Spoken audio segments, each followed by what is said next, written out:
Je commence toujours par le feu. Avant même d'ouvrir les yeux, certains matins, j'entends encore ce petit crépitement ancien, ce bruit sec et tendre à la fois, comme une conversation intime entre la flamme et la fonte. C'est un son qui ne promet pas seulement un repas, il promet une maison.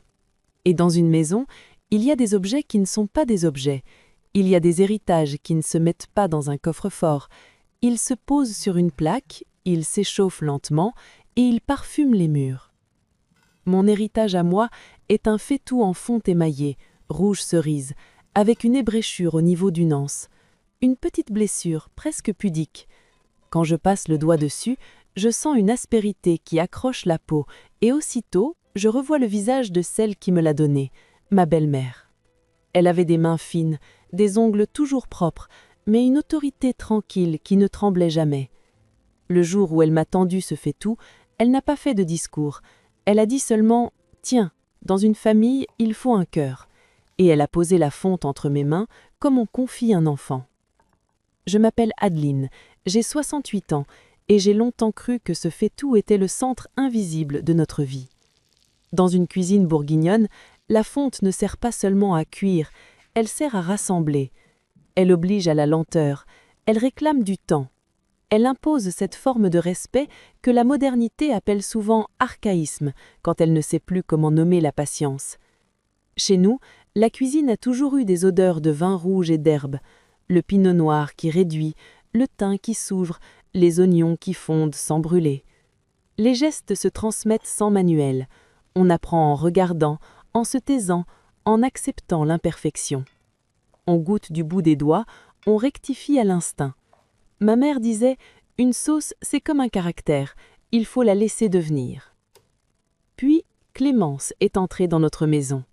30 ans, une beauté moderne, précise, presque géométrique, cheveux attachés, regard sûr, phrases nettes. Elle est diététicienne, spécialiste de nutrition, avec cette assurance lumineuse de ceux qui ont des preuves sous forme de graphiques. Elle parle de corps comme on parle de système, apport, équilibre, inflammation, indice. Je ne la juge pas, je sais que chaque génération croit sauver la suivante avec ses mots à elle. Le premier jour, elle a traversé ma cuisine comme on traverse un musée, poliment, sans toucher. Elle a posé sur le plan de travail un sac rempli de bocaux en verre, tous alignés, étiquetés au marqueur noir.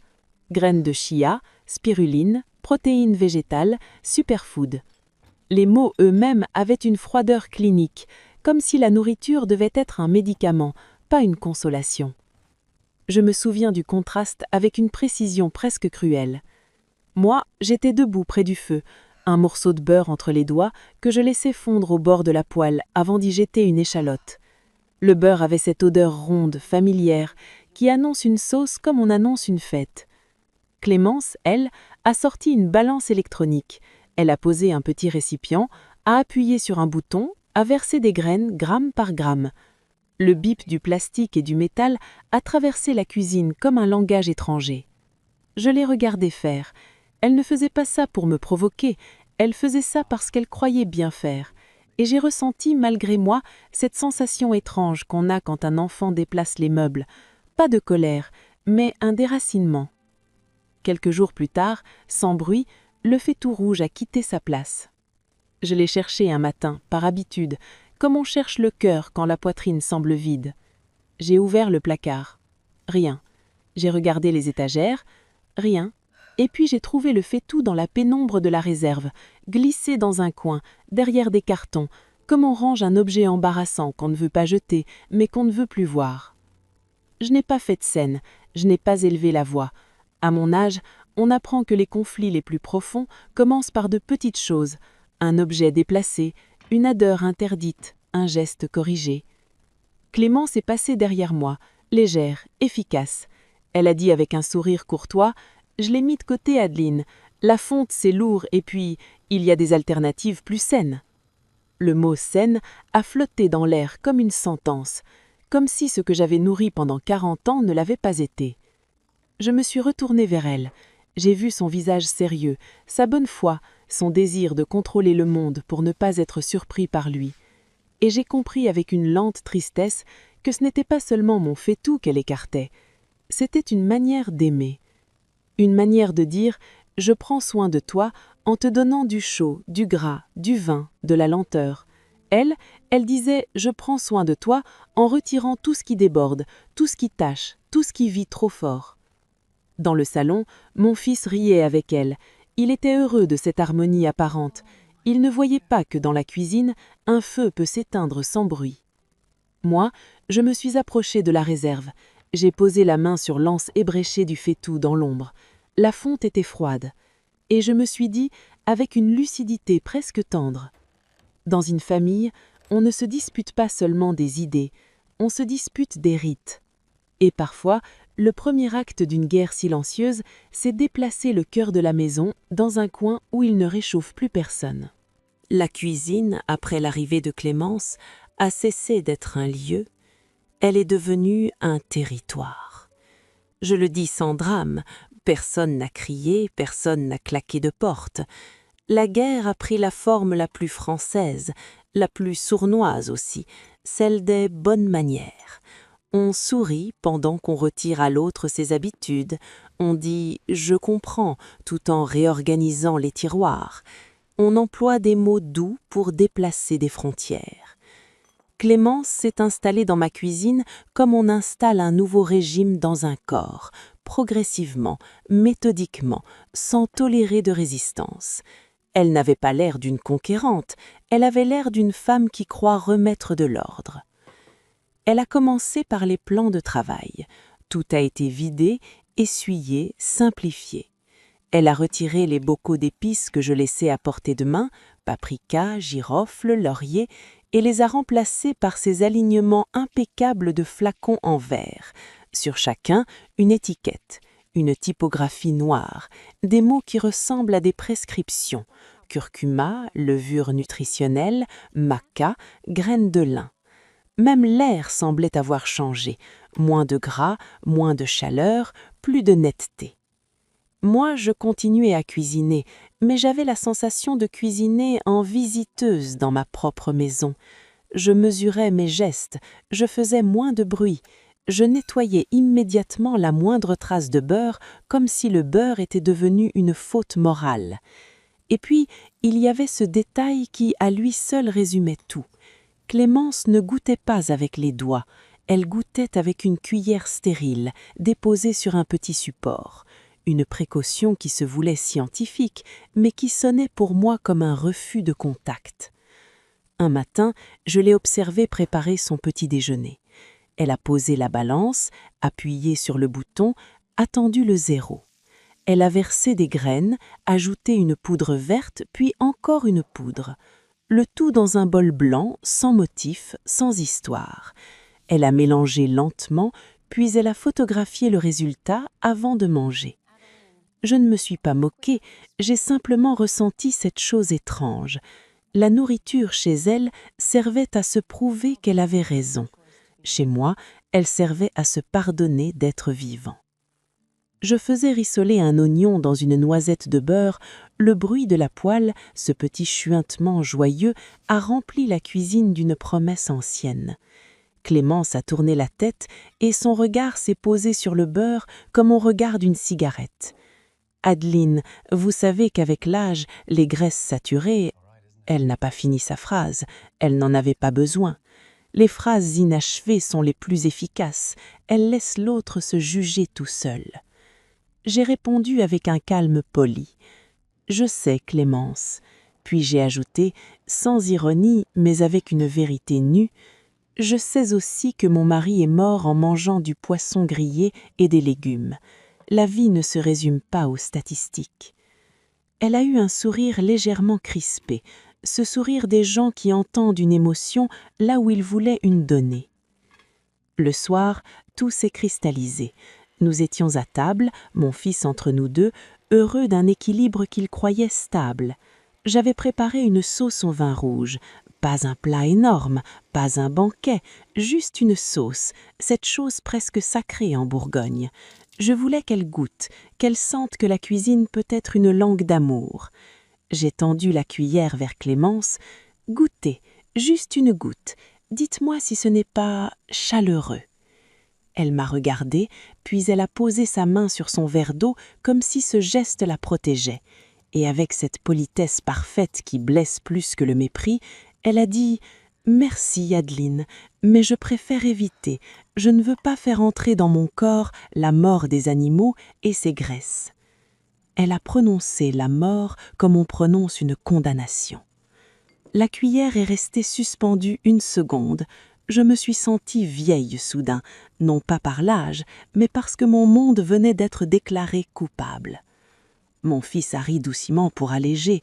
Il a dit quelque chose comme « Allez, maman, tu sais bien que Clémence est très stricte. » Très stricte, voilà, le mot qui transforme une conviction en qualité et l'autre en excès. Je n'ai pas répondu, j'ai reposé la cuillère, j'ai ramené la sauce vers moi comme on ramène un secret. La cuisine après le dîner n'a pas résonné du bruit des assiettes joyeuses, elle a résonné d'un autre son, le moteur du blender, sec, régulier, sans parfum. Clémence préparait sa boisson détox avec la même application que moi je préparais un bouillon, sauf que son geste ne réchauffait rien autour de lui. Je suis restée debout un moment, seule, face à l'évier. Mes mains étaient encore imprégnées de vin et de thym. Je les ai regardées, ces mains de 68 ans, et j'ai compris quelque chose de simple. Clémence ne voulait pas m'humilier, elle voulait corriger le monde. Et moi, je ne voulais pas la vaincre, je voulais simplement qu'elle comprenne qu'un corps n'est pas une machine à purifier, mais une maison fragile où l'on a besoin de chaleur. Cette nuit-là, je suis descendue à la réserve. J'ai allumé la petite ampoule jaune. Le faitout rouge était là, dans l'ombre, silencieux, comme un cœur mis au placard. J'ai posé ma main sur l'anse ébrichée et j'ai murmuré sans témoin « On va attendre. Le feu revient toujours. » Et pour la première fois depuis longtemps, j'ai senti que ce n'était plus seulement un conflit de cuisine. C'était une question de survie douce. Comment rester humaine quand quelqu'un vous demande d'être parfaite? Le conflit n'a pas explosé, il a fermenté. C'est cela le plus cruel. Dans une maison, les choses ne se brisent pas toujours avec fracas. Parfois, elles se fendent lentement, comme une assiette qui a reçu un choc discret et qui continue de tenir, jusqu'au jour où, sans prévenir, elle se casse entre vos mains. Les semaines ont passé et la cuisine a perdu son rythme. Avant, il y avait de la vie dans les erreurs, un peu trop de sel, un bouchon qui saute, une sauce qu'on rattrape. Avec Clémence, il n'y avait plus d'erreurs, il y avait des règles. Le moindre geste était pesé, le moindre ingrédient justifié. Elle parlait de discipline, de pureté, de cohérence, des mots qui donnent l'impression d'être vertueux, mais qui, dans une maison, peuvent devenir une forme de froideur. Je me suis mise à cuisiner plus tôt, quand elle n'était pas là, comme une adolescente qui fume en cachette. Je préparais des plats simples, un potage, un gratin, et je rangeais vite, pour que rien ne prouve mon passage. Je faisais attention aux odeurs, comme si les odeurs étaient devenues indiscrètes. Un samedi, il y avait des amis de mon fils à déjeuner. Clémence avait proposé un menu léger, salade de quinoa, légumes crus, houmous maison. Tout était propre, coloré, parfaitement aligné. Les invités ont complimenté l'assiette, bien sûr. Ils ont dit « c'est sain », comme on dit « c'est réussi ». Moi, j'avais préparé en silence une petite terrine de campagne que mon mari adorait. Je l'avais mise au réfrigérateur, sans intention d'imposer quoi que ce soit, juste pour qu'elle existe, comme une mémoire. À la fin du repas, mon fils a ouvert le frigo pour chercher du fromage. Il est tombé sur la terrine. « Oh, maman !» a-t-il dit avec un sourire embarrassé. « Tu sais bien que Clémence... » Clémence a levé la tête. Elle a souri aussi, mais son sourire avait cette douceur qui tranche.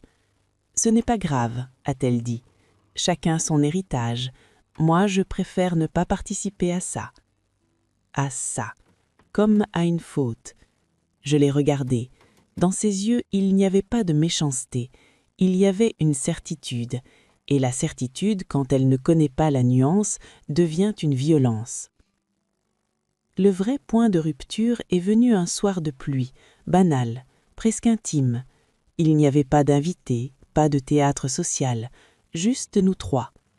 Je me suis permis un geste simple, une sauce au vin encore, parce que je refuse de croire qu'un rituel d'amour doit se cacher.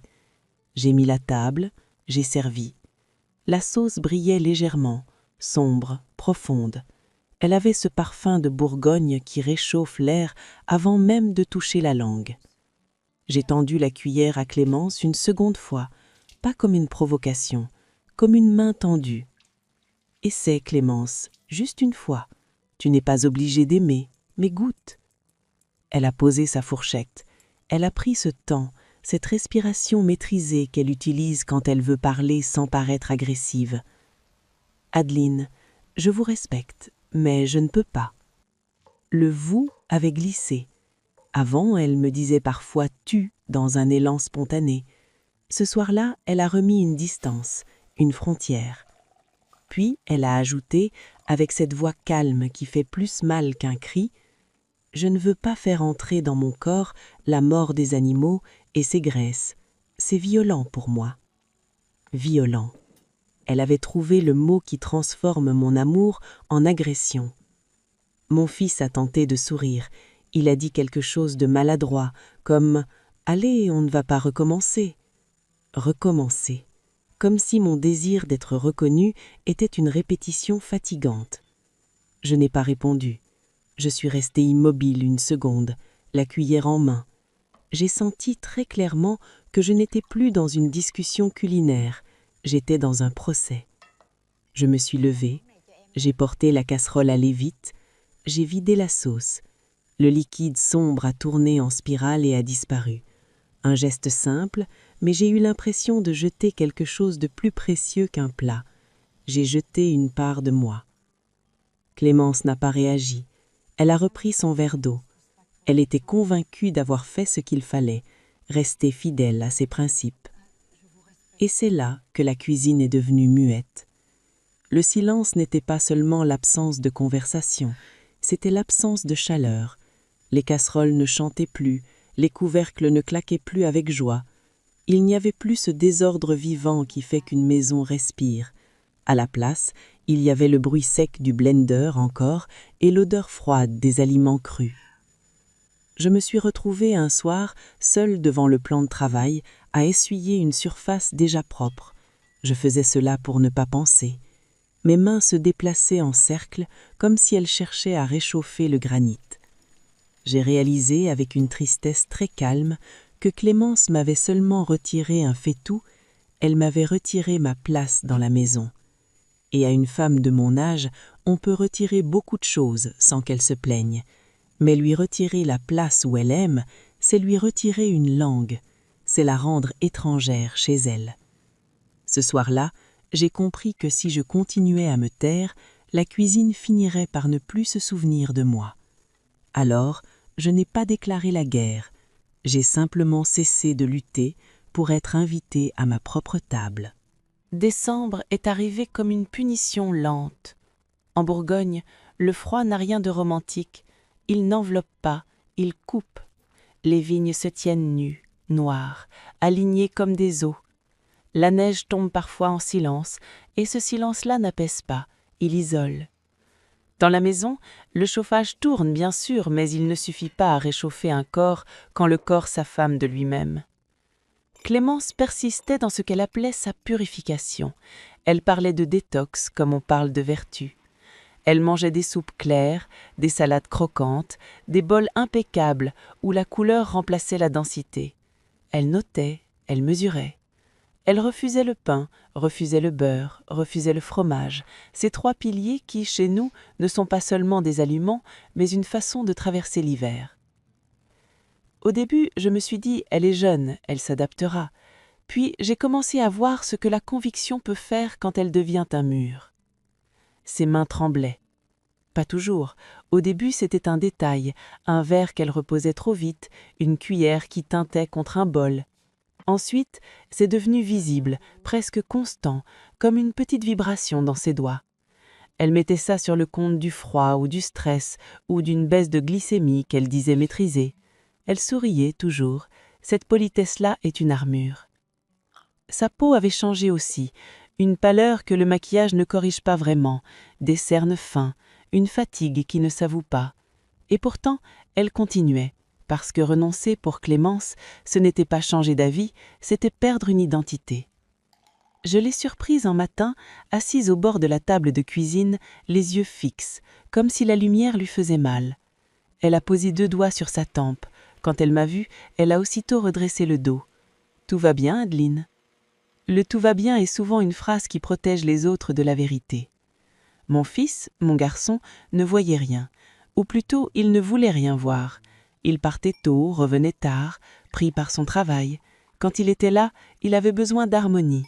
Il la regardait comme on regarde une femme moderne et brillante, fière d'elle. Et Clémence, de son côté, ne disait rien, parce qu'elle savait qu'il aurait essayé de la raisonner et que la raison pour elle était une faiblesse à éviter. Le froid s'est intensifié. Un après-midi, la neige a commencé à tomber plus drue, et la maison a pris cette luminosité blanche qui fatigue les yeux. Clémence était dans la cuisine inox, celle qu'elle aimait, surface nette, ligne droite, absence de traces. Elle préparait une boisson verte, encore. Le blender tournait, sec, impitoyable. Je suis entrée et j'ai senti tout de suite quelque chose d'étrange, une lenteur dans ses gestes, comme si son corps n'arrivait plus à suivre sa volonté. Elle a tendu la main vers un verre et ses doigts ont vacillé. Elle a ri pour masquer. Je suis un peu étourdie, rien.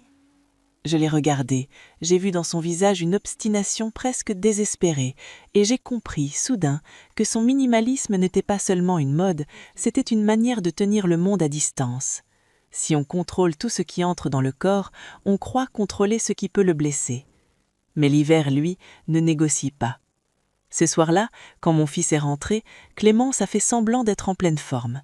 Elle a dressé la table, elle a souri, elle a parlé de nutrition avec légèreté. Je l'ai observée et j'ai vu l'effort, la façon dont elle s'appuyait discrètement contre le plan de travail, la manière dont elle respirait un peu trop court. Après le dîner, elle a monté l'escalier en tenant la rampe plus fort que d'habitude. Elle a cru que je ne le verrais pas, mais je suis une femme de cuisine, je vois les corps, je vois quand il manque de feu. Dans ma chambre plus tard, j'ai repensé au fait tout rouge dans la réserve, à la fonte qui garde la chaleur longtemps, même quand le feu est éteint. J'ai pensé à ce que Clémence était en train de faire. Elle éteignait son feu intérieur pour rester fidèle à une idée. Je n'avais pas besoin d'être diététicienne pour comprendre cela. Un corps sans réserve, en plein hiver, devient une bougie trop fine. Elle éclaire un instant, puis elle tremble, puis elle s'éteint. Et dans le silence glacé de décembre, je me suis dit, sans colère, mais avec une certitude maternelle. Bientôt, la réalité viendrait frapper à la porte. Et ce jour-là, il ne faudrait pas de principe, il faudrait de la chaleur. La réalité a frappé sans bruit. C'est toujours comme ça, les chutes vraies. Elles ne préviennent pas, elles ne font pas de discours.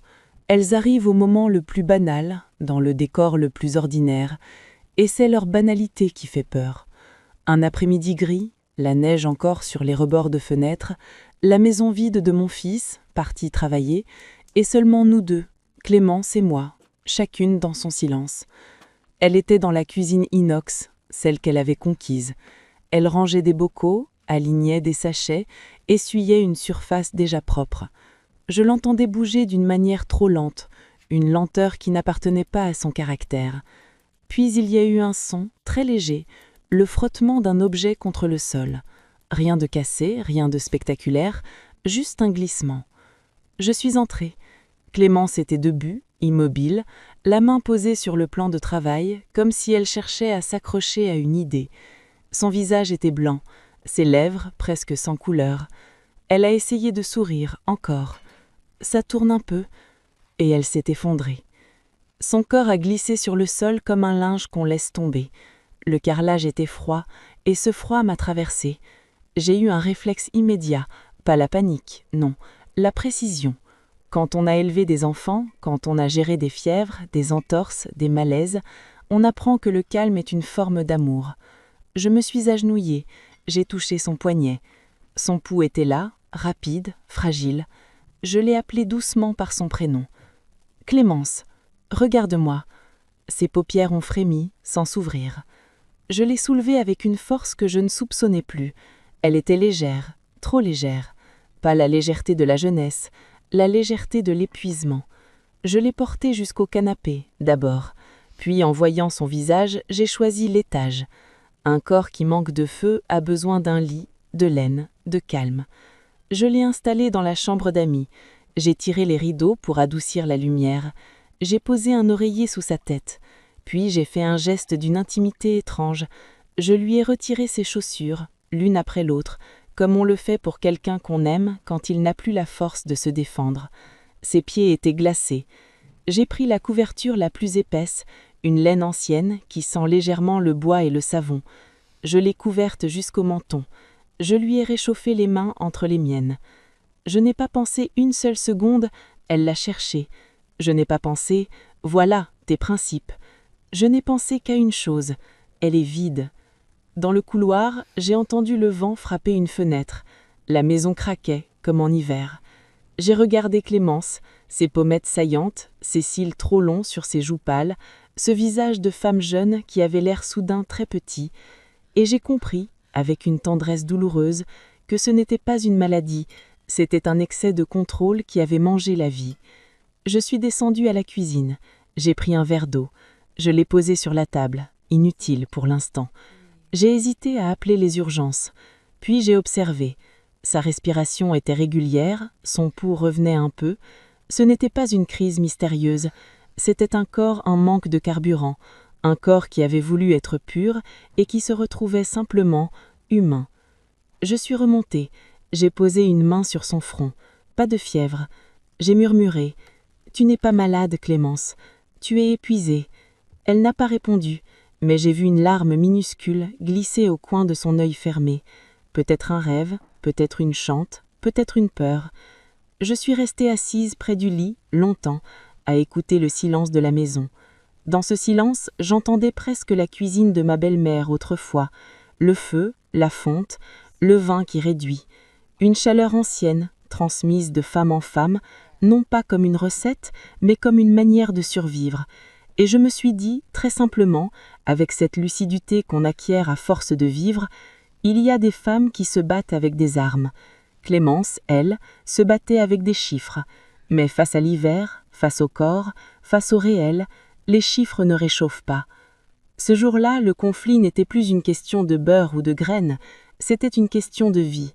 Et moi, à 68 ans, je savais exactement quel langage parle la vie, celui de la chaleur qu'on donne sans humilier.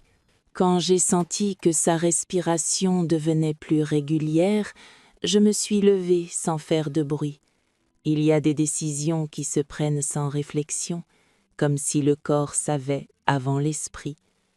Je n'ai pas consulté de livre, je n'ai pas cherché d'avis, je suis descendue à la réserve. L'ampoule jaune a éclairé les étagères poussiéreuses. L'air y était plus froid, plus sec, et là, dans l'ombre, il y avait le faitout rouge. Il n'avait pas bougé, il attendait, avec cette patience propre aux objets qui ont traversé des générations. Je l'ai saisi à deux mains. La fonte avait cette lourdeur rassurante, presque solennelle. En le portant, j'ai senti quelque chose se remettre en place en moi, comme si je reprenais un geste que l'on m'avait confisqué trop longtemps. Je l'ai posé sur le feu. Le premier contact avec la flamme a produit ce son que je connais par cœur, un léger cliquetis, presque un soupir. J'ai ouvert une bouteille de pinot noir de Bourgogne, le bouchon a cédé doucement. L'odeur du vin s'est répandue dans la cuisine, profonde, sombre, vivante. Rien à voir avec une boisson, c'était une promesse. J'ai travaillé lentement, j'ai coupé les oignons sans hâte. Je les ai laissés fondre dans un peu de lard salé, juste assez pour réveiller la matière. Le gras a chanté, pas agressif, pas violent, chanté comme une voix basse. J'ai ajouté les morceaux de poulet, dorés, sans brûler, puis le vin. Quand il a touché la fonte chaude, une vapeur violette est montée, enveloppante, presque charnelle. J'ai fermé les yeux une seconde, le thym, le laurier, une pincée de poivre, rien d'excessif, juste ce qu'il faut pour dire au corps « tu peux te détendre, on s'occupe de toi ». Pendant que le coq au vin mijotait, la maison a commencé à changer. Ce n'était pas spectaculaire, ce n'était pas immédiat, mais l'air est devenu plus dense, plus doux. La chaleur ne venait pas seulement des radiateurs, elle venait du centre. Je suis montée vérifier Clémence, elle dormait toujours. Ses traits étaient moins crispés. Je lui ai remis la couverture sur les épaules. J'ai senti sous mes doigts une peau froide mais vivante. Je n'ai pas parlé, il n'y avait rien à expliquer. En redescendant, j'ai compris que je ne faisais pas seulement un plat, je faisais un geste de réparation, pas contre elle, pour elle. Dans la cuisine, le fait-tout travaillait, il n'y avait plus besoin de moi. C'est cela la magie de la fonte. Une fois que tout est en place, elle fait le reste. Elle garde la chaleur, elle répartit, elle attend. Elle ne brusque rien. Je me suis assise à la table, les mains autour d'une tasse de café. J'ai pensé à Clémence, à sa jeunesse, à sa certitude.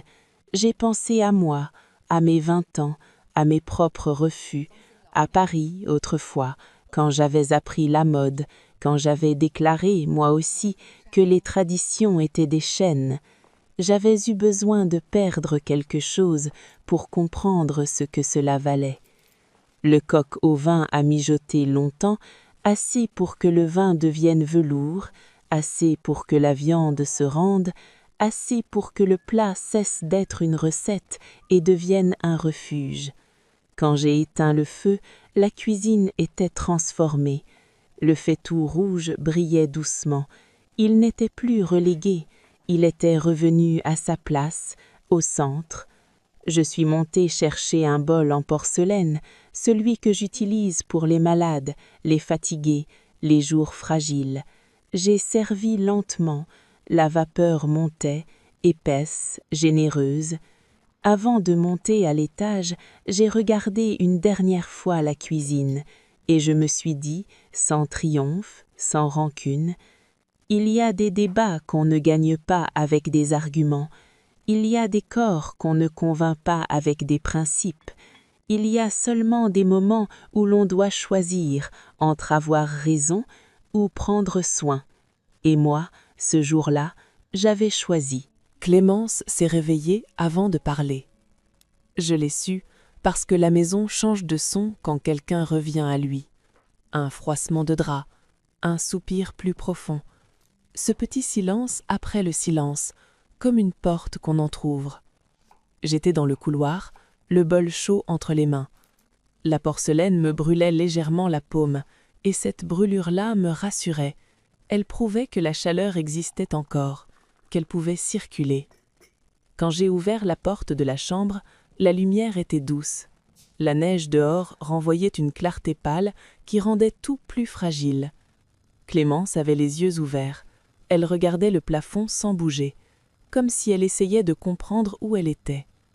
Son visage était toujours pâle, mais moins absent. Elle a tourné la tête vers moi. Ses pupilles ont accroché quelque chose, pas encore un mot, mais une présence. Puis elle a respiré. Et c'est là que je l'ai vue, cette micro-réaction, presque animale, de quelqu'un qui sent une odeur qui lui parle au ventre avant de parler au cerveau. Le parfum du vin réduit, du thym, de l'oignon fondu, le parfum d'un plat qui ne demande pas la permission d'exister. Elle a dégluti. Ses lèvres se sont entr'ouvertes, mais elle n'a rien dit. J'ai avancé et j'ai posé le bol sur la table de nuit. La vapeur montait en volutes lentes. C'était presque indécent dans cette chambre blanche, si longtemps gouvernée par l'idée de pureté. Clémence a fixé le bol comme on fixe un objet interdit. Je me suis assise au bord du lit. Je n'ai pas souri. Je ne voulais pas la materner comme on materne une enfant capricieuse. Elle n'était pas capricieuse, elle était épuisée. « Comment tu te sens ?» ai-je demandé simplement. Elle a cligné des yeux, a cherché sa voix. « J'ai dû tomber. » Elle disait cela comme on dit un fait honteux. J'ai hoché la tête. Tu t'es vidé. Le mot a traversé la pièce sans violence, parce qu'il était vrai. Elle a baissé les yeux vers ses mains. Elle tremblait à peine, comme si même le tremblement était fatigué. Elle a murmuré « Je n'avais pas faim ». Je n'ai pas contesté. Je sais que l'on peut ne plus sentir la faim quand on vit trop longtemps dans la tête. Je me suis contentée de dire, très bas, comme une évidence que personne ne devrait avoir à défendre. Ton corps, lui, a froid. Clémence a relevé les yeux vers moi. Elle attendait un discours, une leçon, une humiliation douce. Elle s'était préparée à cela, je le voyais, à l'idée que j'allais profiter de sa faiblesse pour gagner une guerre. Je n'avais aucune guerre à gagner. Je lui ai tendu la cuillère, mais je ne l'ai pas approchée de sa bouche. Je l'ai posée dans sa main, lentement. Je lui ai laissé le geste.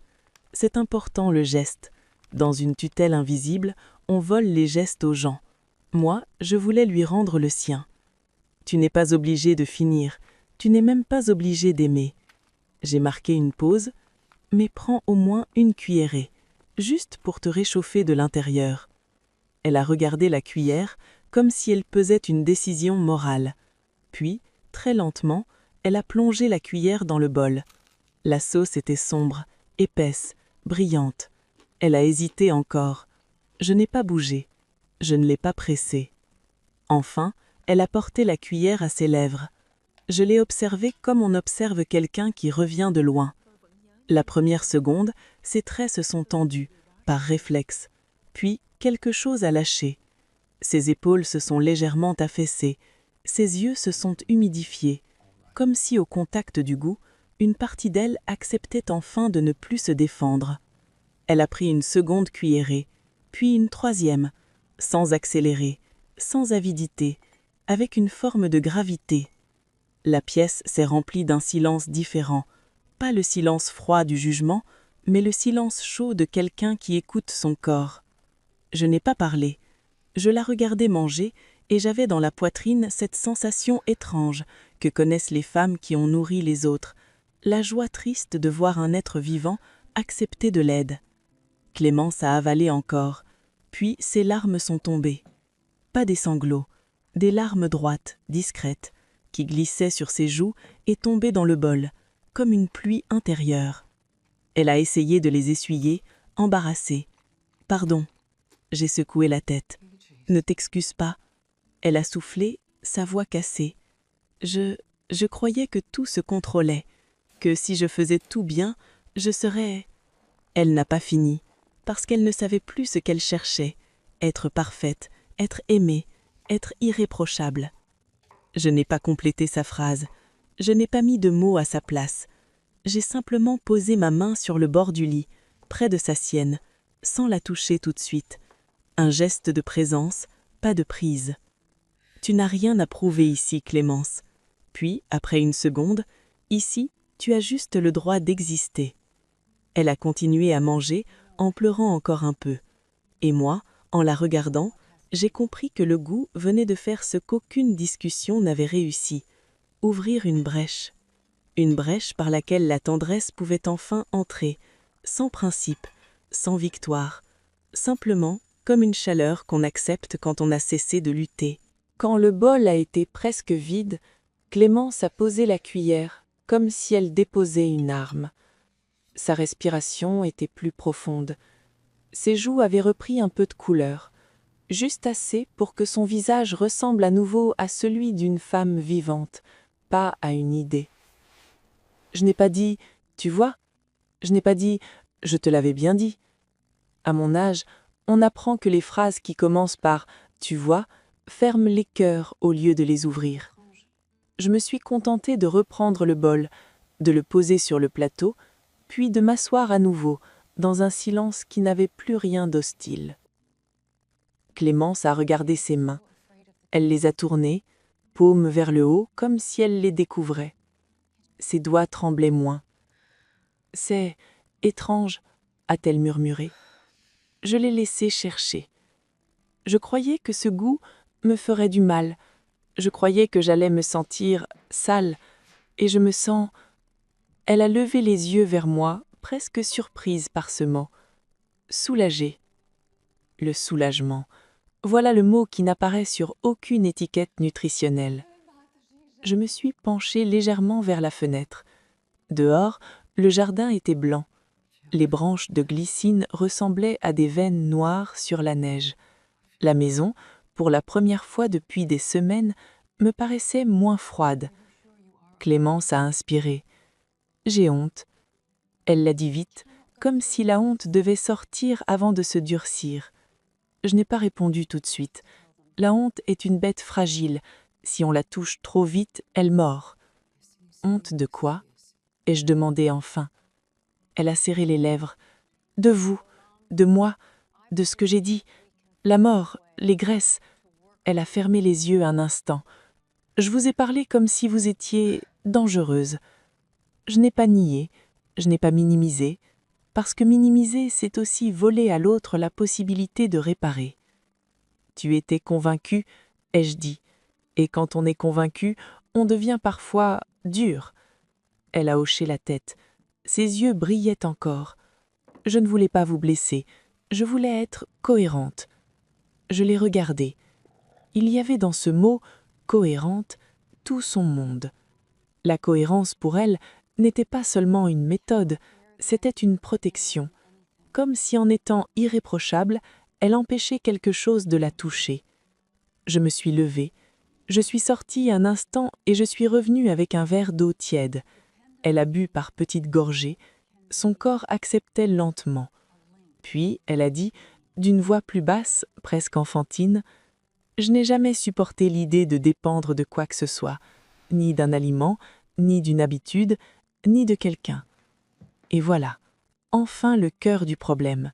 Pas le véganisme, pas le minimalisme, la peur de devoir, de manquer, de perdre. Je me suis assise de nouveau, plus près. Tu sais, Clémence, la dépendance n'est pas toujours une chaîne, parfois c'est un lien. Elle m'a regardée, surprise, comme si je venais de dire quelque chose d'inattendu. J'ai continué, doucement. Une maison, ce n'est pas un endroit où l'on prouve qu'on a raison, c'est un endroit où l'on se permet d'être imparfait. Clémence a avalé sa salive. Elle a regardé la couverture, puis le plateau vide, puis mes mains. « Vos mains » a-t-elle murmuré. Je les ai vues, je les ai jugées. Je n'ai pas retiré mes mains. Je les ai posées bien à plat sur mes genoux, offertes, sans fierté. Elles ont fait ce qu'elles pouvaient, j'ai répondu.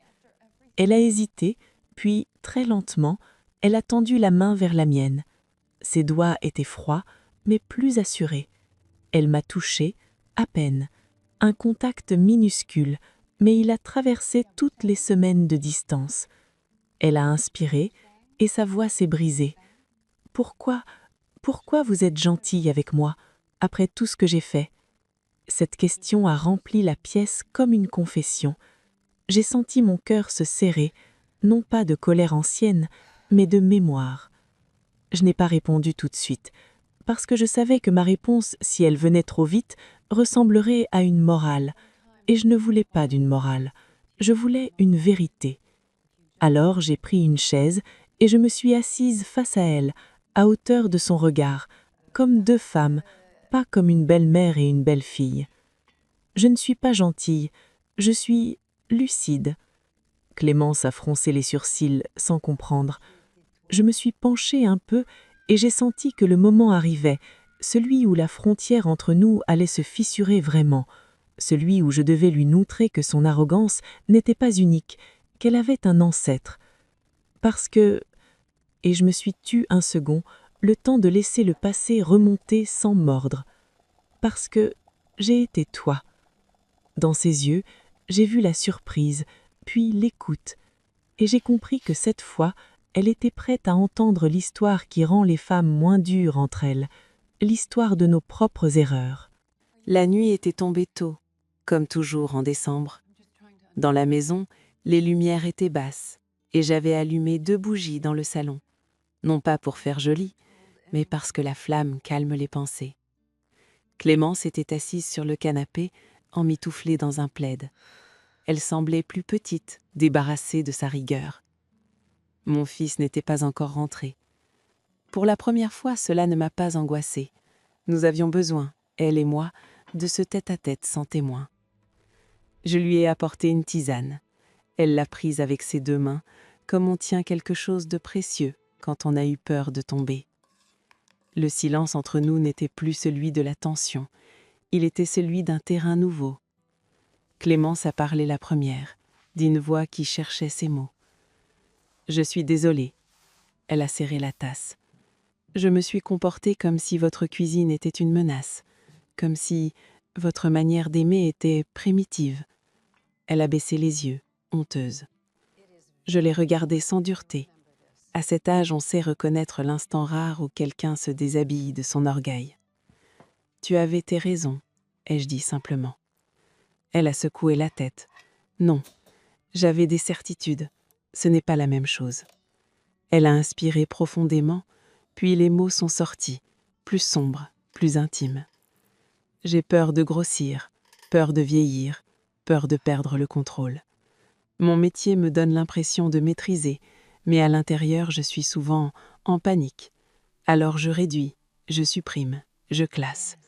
Je crois que si je garde tout minimal, je ne souffrirai pas. » Ces phrases-là, je les ai reconnues, pas dans le contenu exact, mais dans le mécanisme. La jeunesse croit souvent qu'on se sauve en se durcissant. Clémence a levé les yeux vers moi. Ses pupilles brillaient sous la lumière des bougies. « Et vous, comment vous faites pour rester comme ça ?» Comme ça. Elle ne trouvait pas le mot. Elle voulait dire stable, présente, capable de tenir sans écraser. Je n'ai pas répondu tout de suite.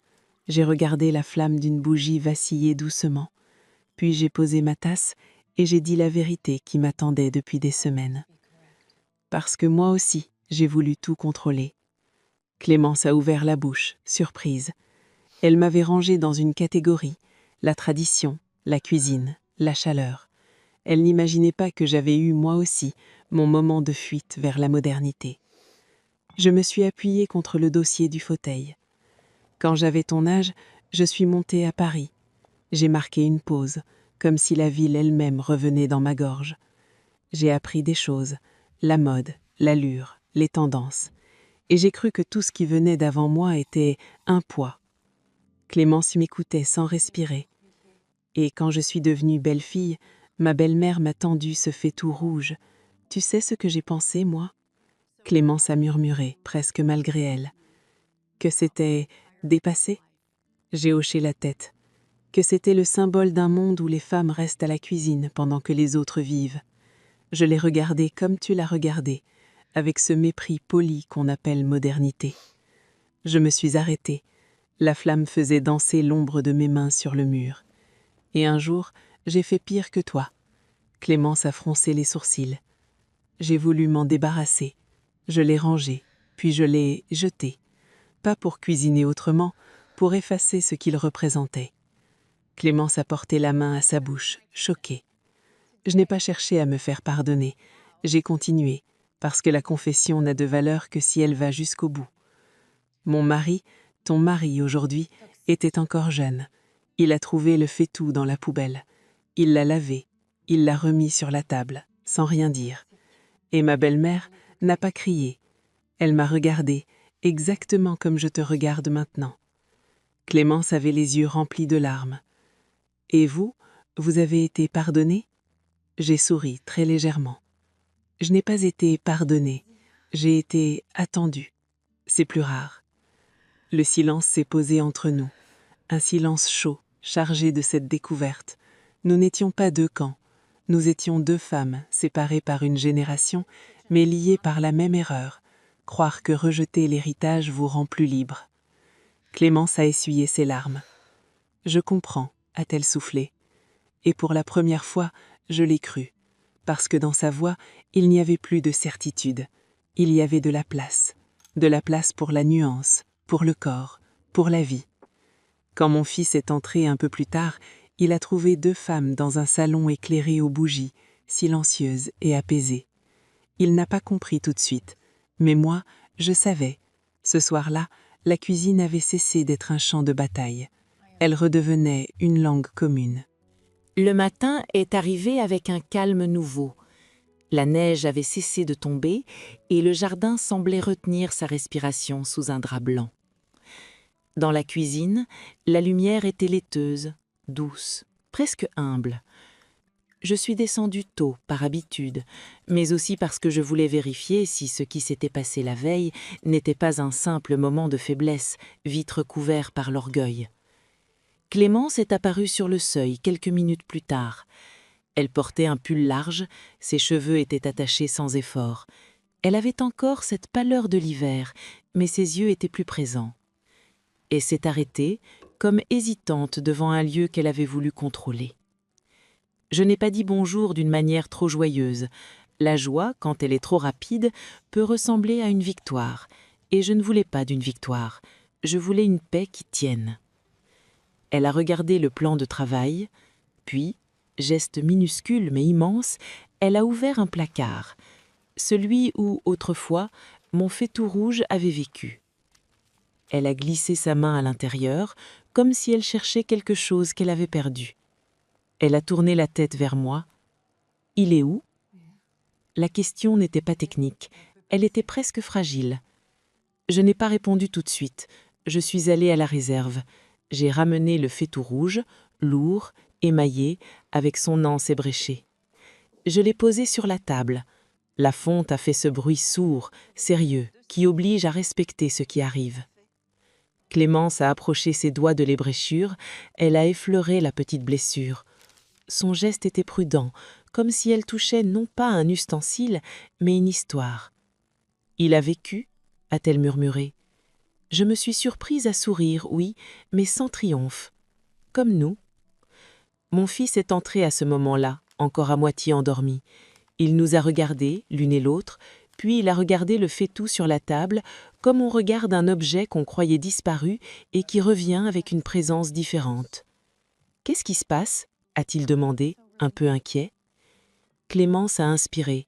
Elle a posé la main sur le bord de la table, puis elle a dit d'une voix douce « Rien de grave, juste quelque chose d'important. » Elle s'est tournée vers moi. « Adeline, je ne promets pas de manger comme vous, je ne veux pas vous mentir, mais je veux apprendre à ne plus mépriser ce que je ne comprends pas. » Elle avait choisi les mots avec soin, des mots qui ne demandent pas d'effacer une identité pour en accueillir une autre. Je l'ai regardée. À cet instant, je n'ai plus vu seulement ma belle-fille moderne, j'ai vu une jeune femme qui vient de découvrir que la vie ne se laisse pas réduire à une méthode. « Alors faisons simple, » ai-je répondu. Je lui ai tendu un tablier. Elle a hésité une seconde, puis elle l'a noué autour de sa taille. Ce geste-là a quelque chose d'inattendu chez une femme qui croyait que la cuisine était un symbole d'asservissement. Mais il n'y avait plus d'asservissement, il y avait du choix. Nous avons préparé un repas ensemble, pas un coq au vin, pas un plat lourd, quelque chose de plus léger, des légumes rôtis, une soupe chaude, un peu de pain. Et pourtant j'ai mis le faitout sur le feu, même juste pour la soupe, pas pour imposer la tradition, mais pour garder la lenteur. Clémence a pris une cuillère, a goûté, puis, sans y penser, elle a posé la cuillère contre la casserole, comme je le fais. Son geste s'est ajusté au mien, non pas par soumission, par contagion. Mon fils nous observait, silencieux. Je crois qu'il comprenait enfin que notre querelle n'avait jamais été une querelle de recettes, c'était une lutte pour la place, pour le respect, pour cette chaleur invisible qui fait qu'une maison n'est pas seulement un endroit où l'on vit, mais un endroit où l'on appartient. Après le déjeuner, Clémence a allumé une bougie. Elle a ouvert la fenêtre quelques secondes pour faire entrer l'air froid, puis elle l'a refermée vite en riant doucement. Votre phrase d'hier, « Ton corps a froid », je crois que je ne l'oublierai jamais.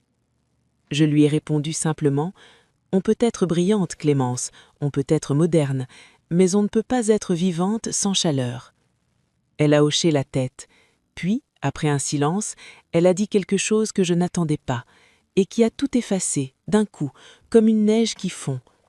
Merci, non seulement pour le plat, merci de ne pas m'avoir enfermée dans mon erreur. Je l'ai regardée, j'ai pensé à ma belle-fille, à son regard patient, à son faitout soulevé de la poubelle, et j'ai compris la boucle. Je lui ai pris la main, cette fois je l'ai tenue franchement. Ce n'est pas une histoire de belle-fille et de belle-mère, c'est une histoire de femme. On apprend tout un jour que l'on ne grandit pas en brûlant ce qui nous a précédés. On grandit en choisissant ce qu'on garde et en respectant ce qu'on ne garde pas. Clémence a souri, un sourire vrai, fatigué mais lumineux. Et dans la cuisine, le faitout rouge brillait doucement au centre, comme un cœur revenu à sa place. Le feu crépitait, la maison respirait, et pour la première fois depuis longtemps, je n'avais plus besoin de prouver quoi que ce soit. Il y a des conflits qui ne parlent jamais vraiment de ce qu'ils montrent. Ici, il ne s'agissait pas de cuisine, ni de beurre, ni de véganisme. Il s'agissait de chaleur.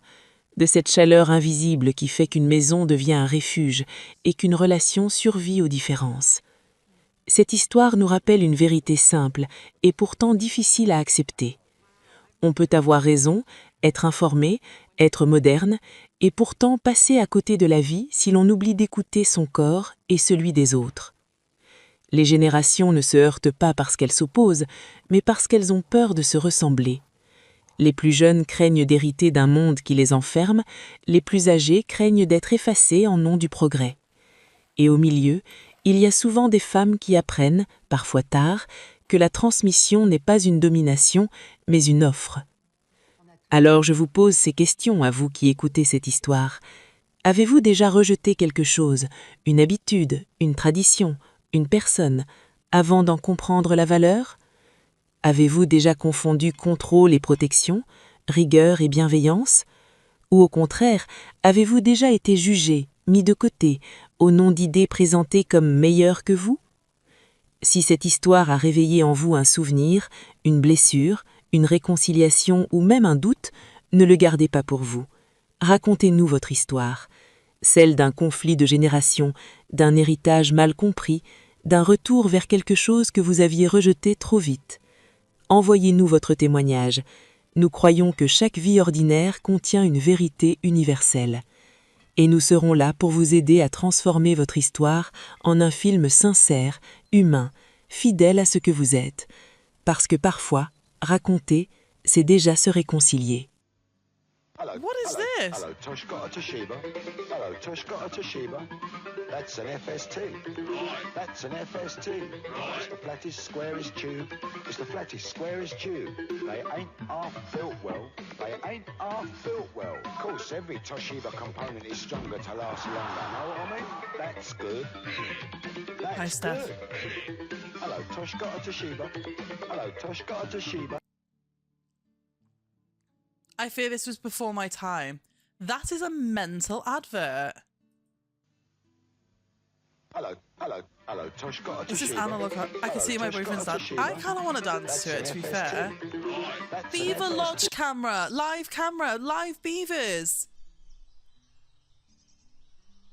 There's no fucking beavers here. Live barn owls. Birds, barn owls, babies. Baby owls, and a finch of some kind, and a bug. There's a fly on there. Look at the sleeping owl. Live beavers about as empty as my DMs. Empty as your dams. Sorry. So I'm so behind on chat again. Getting over it is the best content out of any Souls.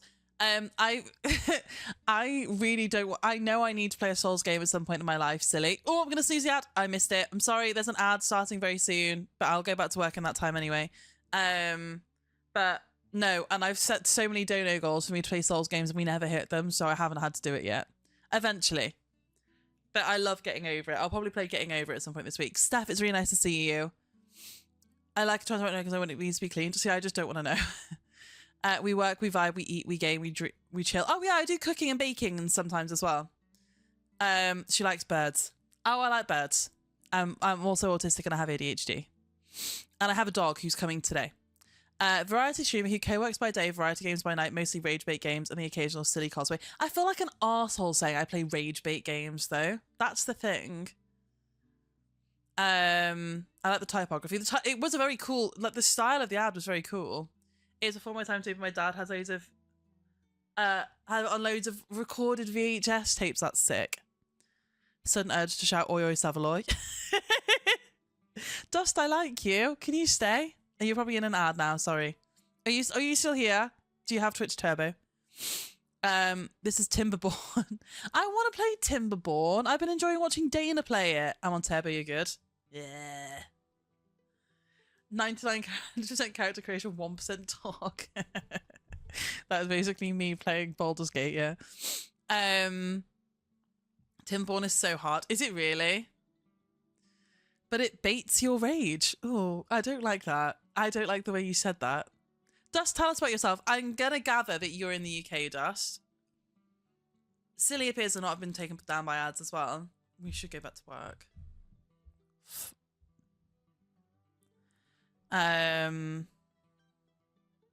Londoner through and through. Nice. Okay. I like London. I'm up in the north, in case you can't tell by my accent. If you're moderately unprepared, civilization collapses because of bad tide. That sounds quite fun. I'd love to collapse a civilization.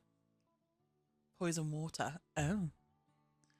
Well, it's really nice to meet you. If you'd like to hang out and get some work done, I'd love to have you here. I do need to go back to work, unfortunately, because I do actually have a job to do.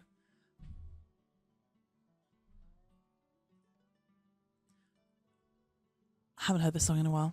I'm bad with intros. No, you're so fine. As you've just heard, I'm really bad at introducing myself, and this is actually my job. And to sell myself. No, that was great. That's all you need to say. You didn't need any more than that. I know, work sucks. Work sucks.